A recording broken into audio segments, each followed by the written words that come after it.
मित्राला लग्नाला 6 वर्ष पूर्ण झाली माझ्या. आणि काही लोक म्हणतात ना की आयुष्यात मनासारखी बायको पाहिजे, पैसा महत्त्वाचा नाही. तर तसं काय ना मित्रा, ते खोटं आहे. कारण की आज मी अनुभवलंय, मला जाणवलंय, म्हणून तुला सांगतो.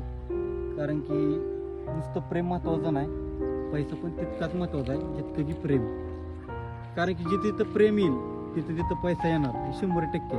कारण तुला प्रत्येक वेळेस पैशाची गरज पडेल. प्रेम ही तुझ्याजवळ कायम आहे, माझ्याजवळ पण आहे, तुझ्याजवळ पण असेल. पण तुला अशी जाणीव होणार की आपल्याला पैसे कुठेतरी कमी पडत आहेत. ज्यावेळेस मुलं बाळ होतील ना, त्यावेळेस त्या गोष्टीची जाणीव होती, आणि त्याच्या आधी पण होती. तर तुझा खर्च जास्त असेल ते. त्यामुळं प्रेम तितकंच महत्त्वाचं आहे आणि पैसा पण तितकंच महत्त्वाचा आहे. त्यामुळं पैसा कमव आणि पैसाच कमव, तर मग काय भेटलंच, आहे का नाही?